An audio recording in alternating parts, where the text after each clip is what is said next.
السلام عليكم ورحمة الله وبركاته. إن الحمد لله نحمده ونستعينه ونستغفره ونؤمن به ونتوكل عليه وأعوذ بالله من شرور أنفسنا ومن سيئات أعمالنا من يهده الله فلا مضل له ومن يضلل فلا هادي له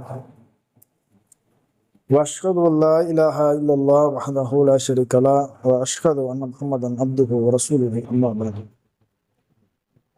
فقد قال الله تعالى في القرآن العظيم في القرآن العليم أعوذ بالله من الشيطان الرجيم بسم الله الرحمن الرحيم يا أيها الناس اتقوا ربكم الذي خلقكم من نفس واحدة ما خلقت منها زوجها وبث منهما رجالا كثيرا ونساء إن الله كان عليكم رقيبا إن أصدق الحديث كتاب الله وأحسن الهدي هدي محمد صلى الله عليه وسلم.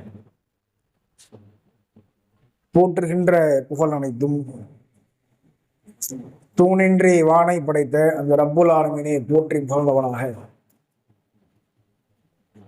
இந்த சமுதாயத்தினுடைய தலைவராக இந்த மார்க்கத்தினுடைய தலைவராக இருக்கக்கூடிய கண்மணியான நபிகள் நாயகம் ஸல்லல்லாஹு அலைஹி வஸல்லம் அவர்களின் மீதும் அவர்களை அப்படியே பின்பற்றி வாழ்ந்த உத்தம சத்திய சஹாபாக்கள் சஹாபிய பெண்மணிகள் தாபீன்கள் தபூ தாபீன்கள் நல்லதை எடுத்துச் சொன்ன இமாம்கள்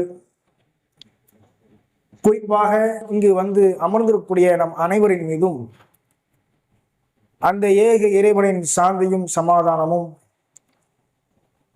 வற்றாத பெருங்கருணையும் பேரருளும் என்றென்றும் நின்று நிலவட்டுமாக என்று பிரார்த்தனை செய்தவனாக இந்த ஜும்மாவின் உரையை ஆரம்பம் செய்கின்றான். கண்ணியத்திற்குரிய எல்லாம் அல்ல அல்லாஹ்வின் நல்லடியார்களே, நாம் வாழ்கின்ற இந்த சுற்றுச்சூழல்களில் அதிகமான செய்திகளை நாம் கேட்டுக்கொண்டிருக்கிறோம். அது செய்தித்தாள்களின் மூலமாக கேட்கிறோம், சமூக வலைதளங்களின் மூலமாக கேட்கிறோம், தொலைக்காட்சி வருகின்ற செய்திகள் மூலமாகவும் ஒவ்வொரு செய்திகளையும் நாம் எப்படியாவது தெரிந்து கொண்டிருக்கிறோம். ஆனால் இந்த செய்திகளில் நன்மையான நல்ல செய்திகளும் வருகிறது, அதே போல நல்லதை விட தீமையான செய்திகள் அதிகமாக வருவதை நாம் பார்க்கிறோம். ஒரு காலகட்டம் இருக்கும், அந்த காலகட்டத்துல செய்திகள் என்று சொன்னால் யாராவது ஏதாவது புதிதாக கண்டுபிடித்திருப்பார்கள், அல்லது விளையாட்டுத் துறையில் ஜெயித்திருப்பார்கள், அல்லது விஞ்ஞான ரீதியான சில செய்திகள் இடம்பெற்றிருக்கும். இப்படிப்பட்ட செய்திகளில் ஏதாவது ஒரு இடத்தில் கொலை, கொள்ளை, கற்பழிப்பு இப்படி என்ற செய்தி வரும் என்றால் திடீரென்று நமக்கெல்லாம் மிகப்பெரிய ஒரு ஆச்சரியம் இருக்கும். ஏதோ கொலை நடந்துருச்சாங்கள, இந்த பக்கத்து ஊர்ல, இந்த பக்கத்து மாவட்டத்துல இப்படி ஒரு சம்பவம் நடந்துருச்சாங்க என்று ஆச்சரியப்படுகின்ற அளவுக்கு நம்ம பேசுவோம். ஆனா அப்படியே இன்றைய நிலை எப்படி எடுத்து பாருங்களேன். இன்றைய நிலை எப்படி எடுத்து பார்த்தோம் அப்படின்னு சொன்னா இப்படி ஏருக்கு மாற்றமான நிலை இருக்கிறது அல்லவா.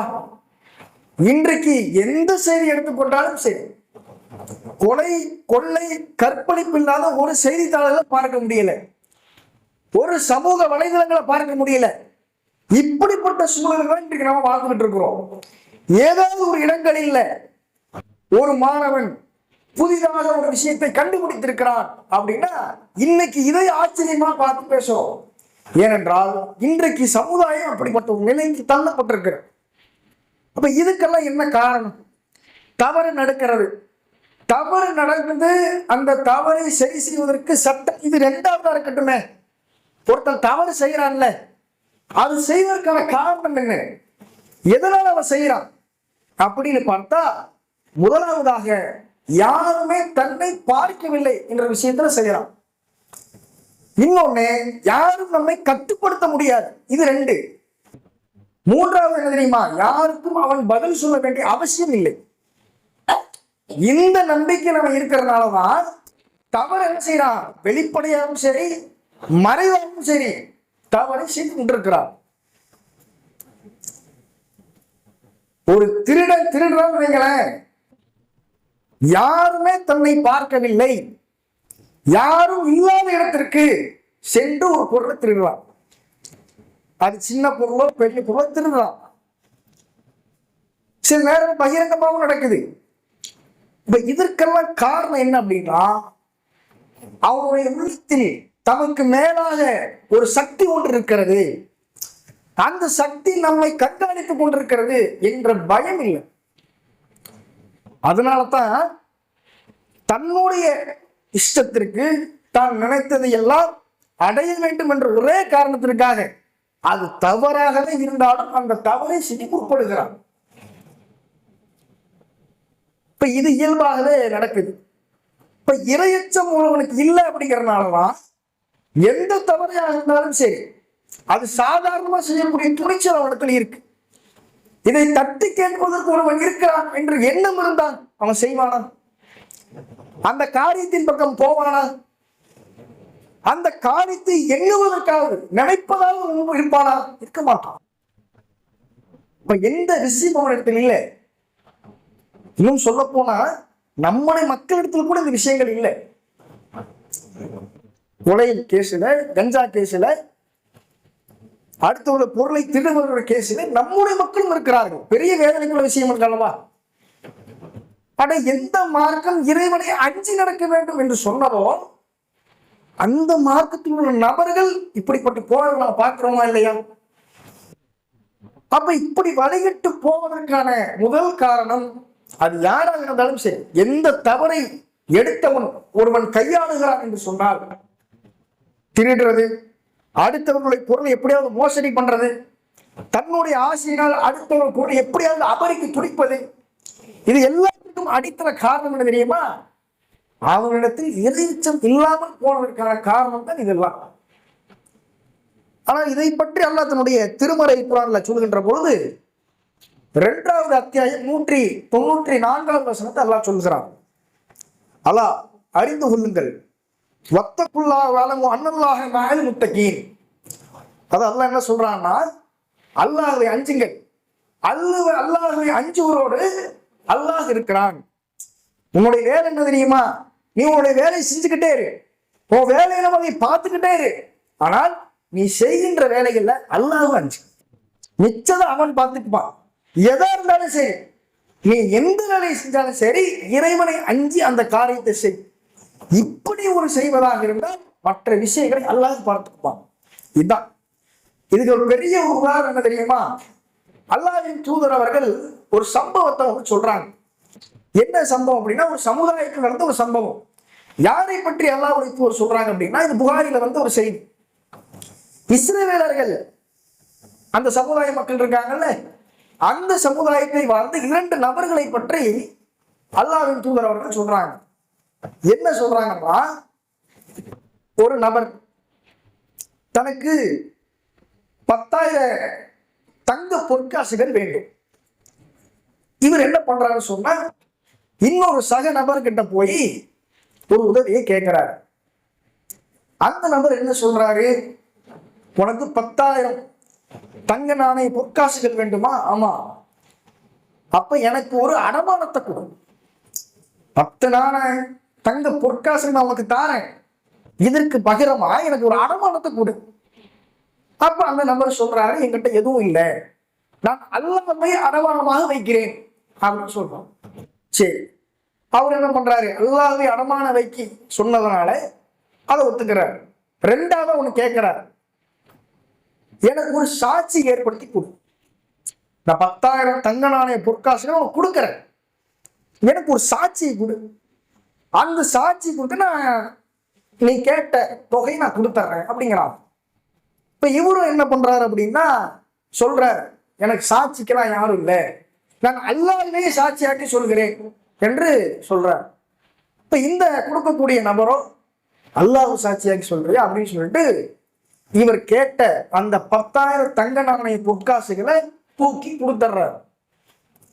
ஆனால் கொடுத்துட்டு ஒரு கண்டிஷன் சொல்றாரு, இந்த தேதிக்குள்ள என்னுடைய குறிப்பிட்ட இந்த தொகை எனக்கு வந்து சேர்ந்துடும். இந்த கண்டிஷனோட என்ன பண்றாரு, இந்த 10,000 தங்க நாணய பொற்காசை தூக்கி கொடுத்துட்றாரு. இவர் என்ன பண்றாரு, அந்த தொகையை வாங்கிட்டு கடல் கடந்து வேற ஒரு இடத்துக்கு செஞ்சு வியாபாரம் செய்கிறார். திடீரென்று அவருக்கு ஒரு யோசனை ஒரு நாள் வந்து விட்டது. அது எந்த நாள்னா, இவர் எந்த கண்டிஷனா சொன்னாரோ அந்த நாள் வந்துருச்சு. அவருக்கு ஞாபகம் வருது, இன்னைக்குதான் அவருக்கு அவருடைய தொகையை கொடுக்கணும்னு நம்ம வாக்குறுதி கொடுத்துட்டு வந்திருக்கோம். அதனால அந்த அவர் கொடுத்த தொகையை அவர் கொடுத்துடணும் அப்படின்னு முடிவு செஞ்சு இவர் தான் கடல் கடந்து வேற ஒரு இடத்துக்கு வந்துட்டாரு. கரைக்கு வராரு. அவர் கொடுக்க வேண்டிய அனைத்து பொற்காசுக்கும் எடுத்துக்கொண்டு கரைக்கு வராரு. கரைக்கு வந்து பார்த்தா ஒரு கப்பல் கூட இல்லை. சுத்தி முத்தி பார்க்கிறார், யாராவது வருவாங்களா அப்படின்னு பார்க்கிறார். ஒரு கப்பலும் இல்லை. அந்த இடத்துல என்ன செய்யறாரு அப்படின்னா, ஒரு மரக்கட்டையை ஒன்று எடுக்கிறார். மரக்கட்டையை எடுத்து அதை குழி மாதிரி பறித்து அதுல இவர் அந்த தங்க நாணய பொற்காசுகள் எல்லாம் அதுல குமிச்சு அந்த தண்ணியில விட்டுறாரு. யாரெல்லாம் உன்னைய சாட்சியாக்கி தான் நான் வாங்கினேன், அவரு இந்த தேதிக்குள்ள கொடுக்கணும்னு சொன்னாரு, ஆனா கரையில் எதுவும் இல்லை, எந்த படகும் கிடையாது, அதனால நான் இப்படி அனுப்புறேன்னு சொல்லி இறைவன்ட்ட அந்த விஷயத்தை ஒப்படைச்சிடுறாரு. இவரும் இந்த கொடுத்த நபர் இருக்கிறார்ல, இவர் என்ன பண்றான்னு சொன்னா, அவரோட கரைக்கு வர இன்னைக்கு தானே அவர் காசு தரேன்னு சொல்லி இருக்கிறாரு, கரைக்கு வந்து பார்ப்போம் அப்படின்னு சொல்லி கரைக்கு வராரு. கரைக்கும் ஒரு படகும் வரல, எந்த திசையிலும் இருந்து ஒரு படகும் வரல. இவரும் பொறுத்திருந்து பார்க்கிறாரு. கடைசியா ஒரு கட்டை ஒண்ணு மிதந்துகிட்டு வருது. சரி வந்து பார்த்தோம், எந்த படகுமே வரல, அதனால இந்த வந்த கட்டையாவது எடுத்துக்கிட்டோம்னு சொன்னா வீட்டுல விறகு எரிப்பதற்கு பயன்படும் அப்படின்னு சொல்லிட்டு இந்த கட்டையும் எடுத்துக்கிட்டு போறாரு. போய் பார்த்தோம் அப்படின்னா அதை உடைத்து பார்க்கிறார், தங்க நாணய பொற்காசுகள் இருக்கிறது. அப்புறம் அது விட்டுறாரு. ஆனா மீண்டும் என்ன பண்றாருன்னு சொன்னா, யாரு இந்த கடன் வாங்கினார்ல அவரு ஒரே யோசனை, இந்த காசு நம்ம இந்த தண்ணியில வச்சு அனுப்பணுமே, இது போய் சேர்ந்துச்சா இல்லையா, இது அவருக்கு போய் சேர்ந்திருக்குமா, மிகப்பெரிய ஒரு சந்தேகம். மீண்டும் என்ன பண்றான்னு சொன்னா, மீண்டும் ஏற்கனவே அவர் வாக்குறுதி கொடுத்த அந்த பொற்காசுகளை தண்ணியில வச்சு அனுப்பிச்சிட்டாரு. ஆனா மீண்டும் என்ன செய்யறாரு அப்படின்னா, அவர் சம்பாதித்த மீண்டும் அந்த தொகையை எடுத்துக்கிட்டு கப்பல்ல எடுத்துக்கிட்டு மீண்டும் அந்த எங்கிருந்து வாங்கிட்டு வந்தாரோ அந்த திசைக்கே போறாரு. போய் அந்த நபரை சந்தித்து கொடுக்குறாங்க. அப்ப இந்த கடன் கொடுத்தவர் சொல்கிறார், நீ யாரை சாட்சியாக்கி என்னிடத்துல இந்த பொருளை வாங்கினையோ அந்த பொருள் எனக்கு திரும்ப வந்துருச்சு, எனக்கு இது தேவையில்லை அப்படிங்கிறாரு. இவர் என்ன பண்றாரு, இவரும் வந்துடுறாரு. இப்ப இந்த செய்தியிலிருந்து நமக்கு என்ன விளங்குது அப்படின்னா, இந்த 2 நபர்களும் இறைவனை பயந்து நடந்த விஷயங்கள், இறையச்சத்தின் வெளிப்பாடு நமக்கு தெரிகிறது. ஏன் அப்படின்னா, இவரு சொன்ன டயத்தை குறிச்சு கொடுத்துட்டாரு. அந்த சொன்ன டயத்துக்குள்ள வரணும். வாக்குறுதி அப்படி சொல்லிதானே வாங்கியிருக்காரு. வாங்கிவிட்டு அவருக்கு நல்ல ஞாபகம் வந்திருக்குல்ல, ஞாபகம் வந்து அதை நாள் கடத்தாம பர்ஃபெக்டா சொன்ன டயத்துல கொடுக்கணும். அவரோட எண்ணம் அதுதான். அதனால என்ன பண்றாரு, இவரும் கரையில எதுவும் இல்லை அப்படின்னு ஒரு காரணத்தை சாக்கு போக்க சொல்லாம ஒரு மரக்கட்டையில வச்சு அனுப்பிச்சிடுறாரு. இவருக்கு அது வந்துடுது. வாங்கின நபர் என்ன செஞ்சிருக்கலாம், அதை வாங்கி கொண்டு அதை அப்படி மறைச்சிருக்கலாம். மீண்டும் அவர் என்ன பண்றாரு, மறுபடியும் கப்பல் கிடைச்ச உடனே கரைக்கு வராரு, காசு எடுத்துட்டு கொடுக்கறாரு. அப்ப இவருடைய இறையச்சம் என்ன, அந்த விஷயம் அந்த காசு இவர்கிட்ட போய் சேர்ந்துச்சா எனக்கு தெரியாது, ஆனா வாங்கினது நான் தான் வாங்கினேன், உரிய முறையில் அவர்கிட்ட ஒப்படைக்க வேண்டும் என்று அவர் என்ன பண்ணாரு, மீண்டும் 2வது முறையா அவருடைய காசை எடுத்துக்கிட்டு அந்த நபரை சந்திச்சு கொடுக்கணும்னு போறாரு. இந்த இடத்துலதான் 2 பேர்த்தோட இறையச்சம் வெளிப்படுகிறார். இப்ப இவர் என்ன பண்ணிட்டாரு, இவர் நினைச்சிருந்தா, யாரு கடன் குடித்தவர் 2 மடங்கு லாபம் வந்திருக்கும்ல, இவர் நினைச்சிருந்தா எனக்கு காசெல்லாம் வரல, அப்படியா நீ கூட வாங்கியிருக்கலாம். ஆனால் அவர் சொன்ன வார்த்தை, நீ அல்லாஹ்வை சாட்சியாக்கி வாங்கின, அதே அல்லாஹ் சாட்சியாக வச்சு எனக்கு இந்த பணம் வந்துருச்சு, அதனால எனக்கு இந்த கவலை இல்லை, நீ போன. இப்ப இதெல்லாம் மிகப்பெரிய ஒரு படிப்பு நம்ம வாழ்க்கையில இருக்கு. நம்மளும் எத்தனையோ பேர்கிட்ட கடன் வாங்க தான் செய்யறோம். உரிய நேரத்துல கொடுக்குறோமோ இல்லையோ, நம்மளால கொடுக்க முடியலன்னு சொன்னா அவங்களுக்காக என்ன செஞ்சணும், அவங்கள்ட்ட கூப்பிட்டு சொல்லிடணும், இதனால டிலே ஆகுது, இன்னொரு நாள் டைம் தாங்க, இப்படி சொல்றதான் முறை. நம்ம என்ன பண்றோம், எத்தனையோ தூரம் போன் எடுப்பாங்க, கடனை கொடுத்துட்டு அவங்க போன் அடிச்சுக்கிட்டே இருப்பாங்க, எடுக்கவே மாட்டோம். கடன் வாங்குற வரைக்கும் நம்ம போன் பண்ணிட்டே இருப்போம். கடன் வாங்கிட்டோம் அப்படின்னா நம்மளோட நிலை அப்படி மாறிடும், கொடுத்த வாக்குறுதி மாறிடும். இப்ப இதெல்லாம் நம்முடைய வாழ்க்கையை சரிப்படுத்துவதற்கு பெரிய ஒரு பாடமாக இருக்கிறது. இப்ப இந்த மாதிரி வரலாற்று சம்பவங்கள்லாம் இருக்குல்ல, இதெல்லாம் நம்முடைய வாழ்க்கையை சரி செய்வதற்கான ஒரு அம்சமாக இருக்கும். இன்னைக்கு உலகத்தில் எத்தனையோ வரலாறுகள் இருக்கிறது. ஏன் இன்னைக்கு இந்தியா நாட்டில் சுதந்திரம் பெற்ற வரலாறுலாம் இருக்குல்ல, இந்த வரலாறை வச்சு நம்ம வாழ்க்கையில பயன் தருமான கேள்விக்குறி. அது வரலாறு நம்ம தெரிஞ்சுக்கிறோம், ஒரு செய்தியா தெரிஞ்சுக்கிறோம், அவ்வளவுதான். ஆனா ஹதீசுகளை வரக்கூடிய வரலாறுகள்லாம் இருக்குல்ல, இந்த மாதிரியான வரலாறுகள் அனைத்துமே நம்மளுடைய அன்றாட வாழ்க்கையில் ஏதோ ஒரு மாற்றத்தை ஏற்படுவதற்கான ஒரு அம்சங்கள் இந்த ஹதீசுகள் இருக்கு. இந்த வரலாற்று சம்பவங்களை படிப்பனைகள் நமக்கு இருக்கு. இப்ப இதெல்லாம் நம்ம எடுத்துக்கணும், நம்ம அப்படியே பார்த்துட்டு கடந்துட்டு போயிடக்கூடாது. அப்ப இதே மாதிரி அல்லாஹ் தன்னுடைய திருமறை குர்ஆன்ல ஒரு விஷயத்தை குறிப்பிடுகிறார். 39 அத்தியாயம் 33வது வசனத்துல, உண்மையை கொண்டு வந்தவரும் அதனை உண்மைப்படுத்துபவரே இறைவனை அஞ்சுபவர்கள். உண்மையை கொண்டு வந்தவரும் அதை உண்மைப்படுத்துபவரே இறையச்சவாதிகள் நல்லா குறிப்பிட்டு சொல்றாங்க. யார் உண்மையை கொண்டு வந்தா? உண்மையை கொண்டு வந்தது அல்லாஹ்வின் தூதர் அவர்கள் தான். அல்லாஹ் தான் தன்னுடைய தூதர் மூலமாக அனைத்து உண்மையையும் இந்த மக்களுக்கு போதனை செய்தார்களே. அப்ப இந்த உண்மையை யார் அன்றாட வாழ்க்கையில் செயல்முறைப்படுத்துகிறார்களோ அவர்கள் தான் இறையச்சவாதிகள். இது தெளிவா புரிஞ்சுக்கணும். ஏன் அப்படின்னா, மார்க்க ரீதியான ஒரு சட்டம் நமக்கு சொல்லப்பட்டு விட்டது என்றால் அந்த சட்டத்தை கணக்கு சீனமாக பின்பற்றுவது நம்முடைய வேலை. அவர்கள் தான் இறையச்சவாதிகள். அல்லாஹ் சொல்றான், இறையச்சவாதிகள் நிலை என்ன தெரியுமா? மார்க்க ஒண்ணு சொன்னா அந்த சொன்ன செயலை உன்னுடைய வாழ்க்கையில் நீ கடைபிடிக்கிறீங்களே, அவர்கள் தான் இறையச்சவாதிகள். இப்படிதான் இருக்கும். இதுக்கான எடுத்துக்காட்டு பல எடுத்துக்காட்டு இருக்கு. என்ன அப்படின்னா, நம்ம எல்லாருக்கும் தெரிஞ்சிருக்கும், சஹாபாக்கள் எப்படிப்பட்ட மதுவினுடைய விஷயங்களில் மூழ்கி இருந்தவர்கள். சாதாரணமல்ல, அவங்களுடைய முழுக்க காலையில இருந்து இரவு வரைக்கும் மது இல்லாம அவருடைய வாழ்க்கை இல்லை. இன்னைக்கெல்லாம் என்ன மது வச்சிருக்கிறான், இதெல்லாம் ஒண்ணுமே இல்லை. இன்னைக்கு போன நைட்டு குடிக்கிறான், இல்ல மதியானம் குடிக்கிறான், இல்ல சோழப்பாக குடிக்கிறான். ஆனால் சஹாபாக்களுடைய வாழ்க்கையில மது இல்லாத நாள் இல்லை, மது இல்லாத இடம் இல்லை, வீடு முழுக்க மதுங்க. யோசிச்சு பாருங்க அவங்களோட நிலை என்னன்னு. ஆனால் இறைவனிடத்திலிருந்து கட்டளை வருகிறது, மது தடுக்கப்பட்டது, ஹராம். உடனே சஹாபா பெருமக்கள் தூக்கி வீசினாங்களா இல்லையா, தூக்கி எரிஞ்சாங்களா? இதுதான் கட்டுப்பட்டுவதற்கு. எப்படி கட்டுப்பட்டாங்க? வட்டி எல்லாம் தடுத்தான். ஆனா நம்ம மறைமுக வட்டியில் இருக்கிறோமா இல்லையா? புது பைக் வாங்கணும், காரு வாங்கணும்னு சொல்லிட்டு இஎம்ஐ பக்கம் போறோமா இல்லையா? இதுல இருந்து நம்ம எப்ப மீண்டோம்? இல்ல, வாங்க வேண்டிய சூழ்நிலை. என்ன சூழ்நிலை? எத்தனையோ செகண்ட் ஹேண்ட் பைக் இருக்கதான் செய்யுது. ஆனா நம்ம மக்கள் எப்படியாவது இஎம்ஐ பக்கம் விடதான் செய்யறாங்க. சில நேரங்கள்ல நம்ம புதிய ஒரு ஷோரூமுக்கெல்லாம் போவோம், இல்ல வேற ஏதாவது மொபைல் எடுக்க போறோம்னு வைங்களேன், அந்த இடத்துல சொல்லுவாங்க 15,000 20,000 இதுதான் நம்ம பட்ஜெட்டா இருக்கும்.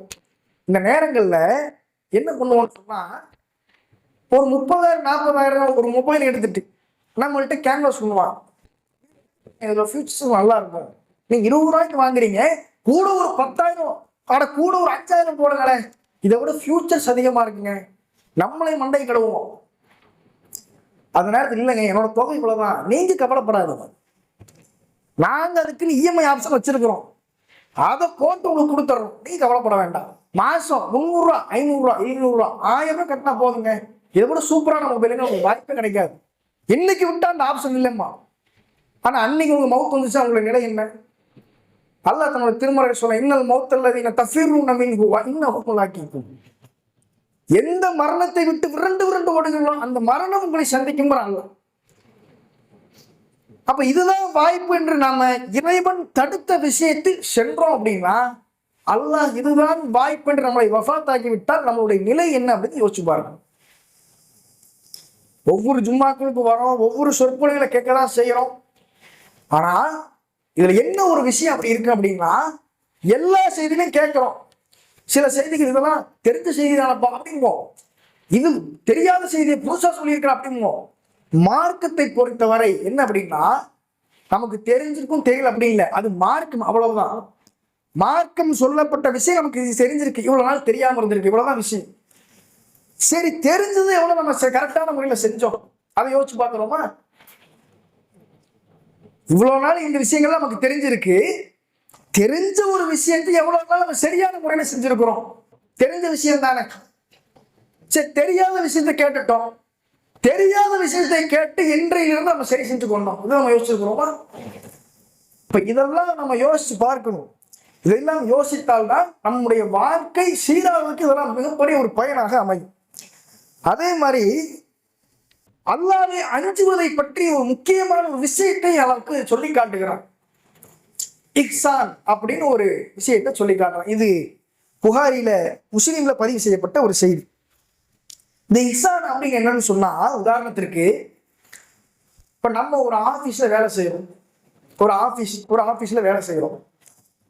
இந்த ஆபீஸ்ல மேனேஜர் ஒருத்தர் இருப்பாங்க, அவங்க தான் நமக்கு அனைத்து வேலையும் கொடுப்பாங்க. மேனேஜர் இருக்கிற வரைக்கும் நல்ல முறையில் வேலை செய்வார். மேனேஜர் இந்த கேபினை தாண்டிட்டா போதும், அந்த வேலை அப்படியே நின்றும். அப்ப இதுல எதை உணர்த்துகிறது? மேனேஜர் இருந்தா நான் வேலையை சரியான முறையில் செய்யணும், மேனேஜர் இல்லையா இந்த வேலையை நான் ஒழுங்கான முறையை செய்ய மாட்டேன், நான் வெட்டியா தான் இருப்பேன். எப்படி நம்ம பார்க்கணும்? இது உதாரணத்துக்கு சொல்றேன். பார்த்தா ஒரு இஹ்சான் அண்ணா அல்லாஹ் சொல்றான், அல்லாஹ்வை பார்ப்பது போல் வணங்குவது, நேரத்துக்கு தகுந்த மாதிரி. இது அல்லாஹ் என்ன மறைமுகமா சொல்ல வரான் அப்படின்னா, நான் உன்னை எப்போதும் பார்த்துக்கிட்டு இருக்கிறேன். நம்ம ஏதோ ஆபீஸ்ல இருக்கிற மேனேஜர் மாதிரியோ, நம்ம ஸ்கூல்ல படிக்கிற கிளாஸ் டீச்சர் மாதிரியோ, ஹெட் மாஸ்டர் மாதிரியோ குறிப்பிட்ட நேரம் கொடுத்துப்பாங்க, ஆனால் உன்னை எப்போதும் கண்காணிக்கிறேன். நீ தூங்கிக்கிட்டு இருக்கிற அப்பவும் உன்னை பார்க்கிறேன், நீ எந்திரிச்சு முறையா யாருமே இல்லை இப்படிங்கிற ஒரு சூழ்நிலை அப்பவும் உன்னை கண்காணிக்கிறேன். இந்த எண்ணம் அவ்வப்போது மனிதன் மனசுல இருக்கும். இது இருந்துச்சுன்னு வைங்களேன், எதையும் நாம் தவறின் பக்கமும் போயிட மாட்டோம். அதே போல கடமையான விஷயங்கள், நன்மையான விஷயங்கள் அதை இழக்கவும் மாட்டோம். யாருக்காக? அல்லாஹ்க்காக நான் செய்வேன். பாங்கு சொல்லுவது பள்ளியில பத்து வந்துருச்சு, பாங்கு சொல்லணும். 100 பேர் ஒரு சபையில் இருக்கிறாங்க, முண்டி அடிச்சுட்டு போய் சொல்றோம்லே, இதுவும் சிறப்பு தான், ஒரு ஆர்வத்துல போய் சொல்றது. ஆனா யாருமே இல்லை, பள்ளியில ஒருத்தர் கூட இல்லை, இந்த நேரத்துல யாருமே பார்க்கல. நான் அல்லாஹ்வுக்காக வருகிறேன், எனக்கு வேலையெல்லாம் இருக்கதான் செய்யுதுப்பா, நான் கொஞ்சம் ஒதுக்கிட்டு நான் அல்லாஹ்வுக்காக வந்து பாங்கு சொல்ல போறேன். இதை அல்லாஹ் பார்க்கிறான். நிறைய பேர் பார்க்கிறோம், நீ ஜும்மாவுடைய தொழுகையில பள்ளிவாசல் நிரம்பி வருகிறது, மற்ற பக்கத்துல பள்ளிவாசலுக்கு வருவதே இல்லை. இன்னும் சில சாராரம் பெருநாள் தொழுகைக்கு மாத்திட்டு தான் தொழுவாங்க. ஆனால் இந்த நேரத்திலையும் யாருமே தன்னை பார்க்கவில்லை என்ற ஒரு இடத்துல ஒருத்தன் தகுதி தெரிஞ்சு தொழுகிறானா இல்லையா? யாருமே பார்க்கலப்பா, பள்ளிவாசலுடைய ஜமாத்துடைய மக்களுக்கும் தெரியாது, ஆனா வீட்டுல இருக்க தாய் தகவலுக்கு கூட தெரியாது. ஒருத்தன் தகுதி தெரிஞ்சு தொழுகிறான், அவன் யாருக்காக தொழுகிறான்? அல்லாஹ் அவனை பார்க்கணும், அல்லாஹ்ட்ட பாவம் பண்ணி கேட்கிறான், அப்ப அல்லாஹ்வுக்காக தொழுகிறான். இதுதான் இஹ்லாஸ், இதுதான் அல்லாஹ் கேட்கிறான், இதைத்தான் அல்லாஹ் விரும்புகிறான். அப்ப இது நம்ம ரொம்ப கவனத்தில் எடுக்க வேண்டிய செய்தி. அதே போல இன்னைக்கு பாருங்களேன், இன்னைக்கு ஜும்மாவுடைய தொழுகை தானே. ஜும்மாவுடைய நேரத்தில் அல்லாஹ் என்ன செய்யறான்? குறிப்பிட்ட நேரத்தில் நீங்க வியாபாரம் செய்யாது, அல்லாஹ் தடுக்கிறான். சில சாரார்கள் பாருங்க என்னன்னா, ரொம்ப விவரமா, நான் தானே ஜும்மாவில் வியாபாரம் பண்ணக்கூடாது, என் கடையில் ஒரு பையன் இருக்க மாற்று சௌரவத்தில் இருக்கிறான், அவன் வியாபாரம் சரி, எனக்கு அது சம்மந்தம் இல்லை. சரி, அந்த வரக்கூடிய மொத்த தொகையும் அந்த உங்க வேலை பார்க்கக்கூடிய சௌரம் கொடுத்துடுறீங்களா? எல்லா நாளும் உங்களுக்கு தானே வரப்போகுது, அவனுக்கு ஒரு நாளுடைய சம்பளம் அதைத்தான் கொடுக்க போறீங்க. இவ்வளவு விவரமா பேசக்கூடிய ஆட்கள் தான் இருக்கிறாங்க. வியாபாரம் பண்ணக்கூடாது, வியாபாரம் பண்ணக்கூடாது. எப்படி ஒரு சமுதாயத்தை மீன் பிடிக்க கூடாது நல்லா சொன்னானோ, அது போல ஒரு நாள் முழுவதும் நல்லா நம்ம சொல்லியிருக்கிறானா, ஆனா ஒரு மணி நேரங்கள், சில மணி நேரங்கள், 1 மணி நேரம் கடை சாத்த மாட்டோம். அப்படி என்னப்பா 1 மணி நேரம் கடை சேர்ந்தால வியாபாரம், அதை என்ன பறக்கத்தை கண்டீங்க நீங்க? அதான் அல்லாஹ் சொல்றானே, ஜும்மா தொழுது முடிக்கிறதா உங்களை அருளை தேடி விரைந்து ஓடுங்கள். இப்படி சொல்றத பார்க்கிறோமா இல்லையா? இப்ப இதையெல்லாம் யோசித்து பார்க்க வேண்டும். இப்படிப்பட்ட யோசித்து பார்த்து நம்முடைய வாழ்க்கையை சரி செய்வதாக இருக்க வேண்டும் சொல்லி முதல் ஒரு நிறைவு செய்கிறேன். வாகனம். இஸ்லாம் வணக்கம்.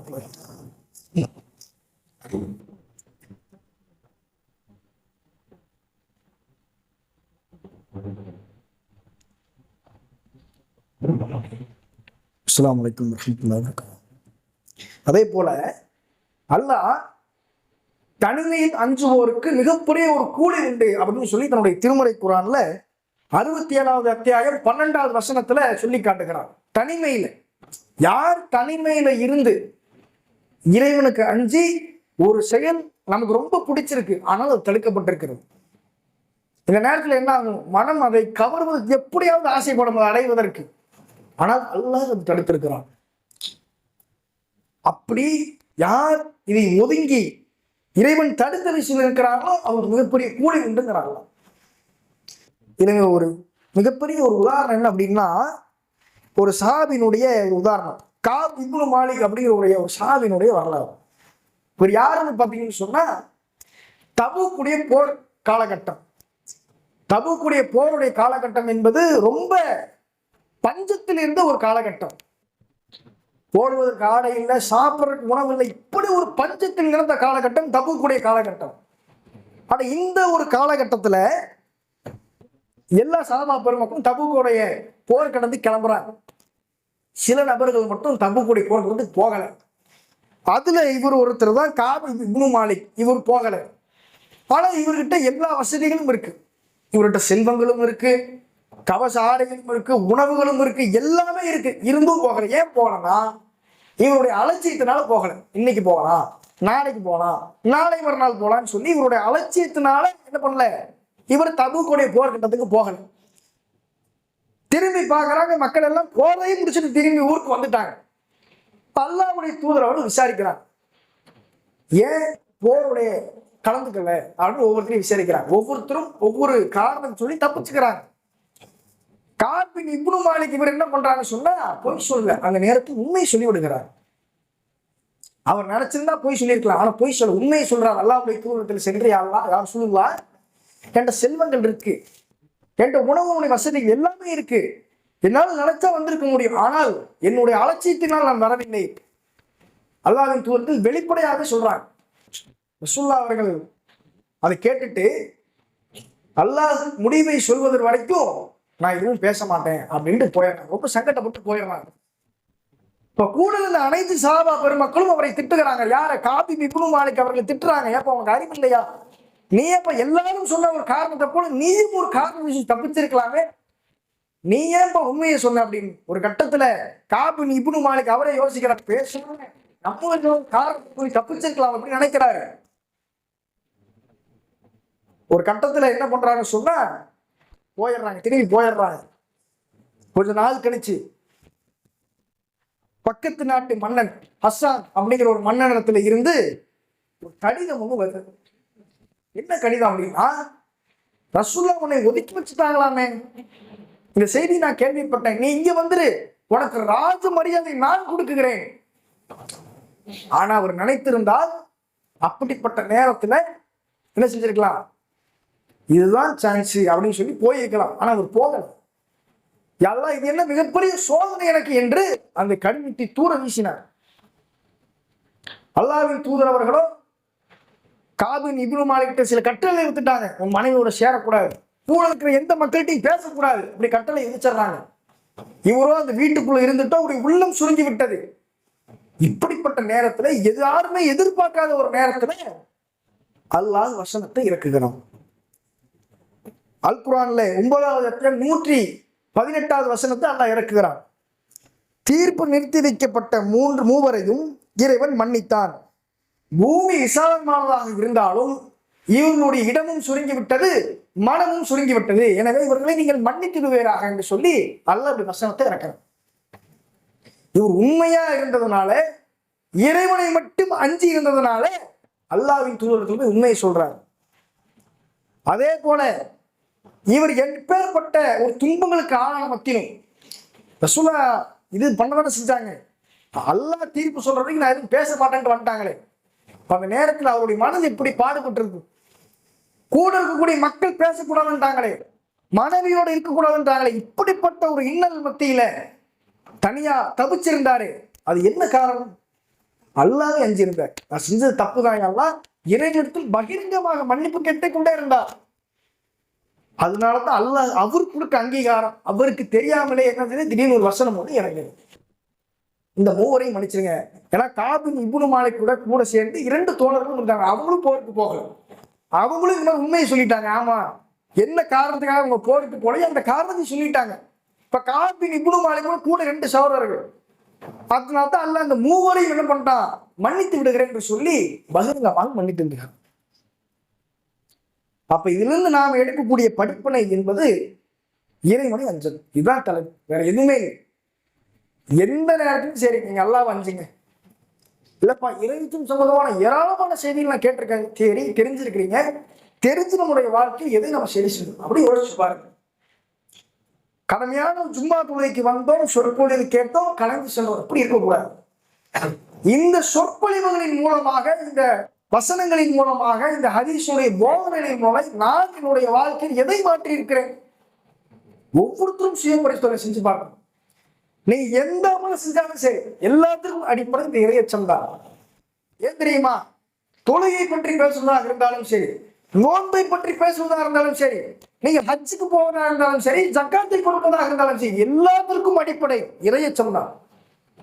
எந்த தலைமை பற்றி பேசினாலும் சரி, எல்லாத்துக்கும் அடிப்படை இறையச்சம் தான். இறையச்சம் இல்லாமல் நீங்க ஒண்ணு செஞ்சீங்க சொன்னா அது வேஸ்ட். முகஸ்துதின்னு சொல்லுவாங்க. என்ன தெரியுமா? மற்றவர்கள் பார்க்க வேண்டும் என்று நீங்க ஒரு அமல் செஞ்சீங்கன்னா அது இணைப்புக்கு சமம். நீங்க எந்த ஒரு அமலை செய்வதாலும் அல்லாஹ்வுக்காக செய்யும், எதை செஞ்சாலும் சரி. அப்ப அடிப்படையா மொத்தமாக நாம அறிந்து கொள்வது, இறைவனை அஞ்சு எந்த விஷயமா இருந்தாலும் அல்லாஹ்வுக்கு பயந்து நான் செய்வேன். ஊர் மக்கள் 1000 பேசுவான், அவனை பத்தி நான் கவலைப்படலை. அவங்க 1000 பேசுவாங்க, அதை பத்தி எனக்கு தெரியாது, அதை பத்தி கவலையும் இல்லை. நம்மளுடைய சொந்த பந்தங்கள் ஒரு நிகழ்ச்சி ஒண்ணு கூட்டிட்டாங்க, ஆனா நான் போக மாட்டேன். ஏன்? இறைவன் தடுத்த காரியம். சொந்த பந்தங்களோட பேச மாட்டாங்க, பேசாட்டி போ. நான் இருந்த ஒரு வீட்டை காலி பண்ண வச்சாங்க, எனக்கு பல இன்னல்களை கொடுத்தாங்க, என்னுடைய கடைக்கு வரமாட்டேன்னு சொல்றாங்க, என் முகத்தை பார்த்து சலாம் சொல்ல மாட்டாங்க. இப்படி பல இன்னல்கள் வரும். பல இன்னல்கள் வரட்டுமே, இறைவன் சொன்னான், அதனால நான் இப்படி இருக்கிறேன். அந்த ஆறுதல் இருக்கிறதுல அது யாராலும் கொடுக்க முடியாது. அல்லாஹ்வுக்காக செஞ்ச ஒரு திருப்தி இருக்கிறது இல்லைங்க, இது யாரு கொடுத்தாலும் அதுக்கு ஈடாக. அதாவது இறைச்சி உள்ளவராக வாழ்ந்து மன்னிப்போம் என்று இந்த உரை நிறைவு செய்கிறேன். வாஹிரு தஅவானா அல்ஹம்துலில்லாஹி ரப்பில் ஆலமீன். அஸ்ஸலாமு அலைக்கும் வரஹ்மத்துல்லாஹி வபரகாத்துஹு.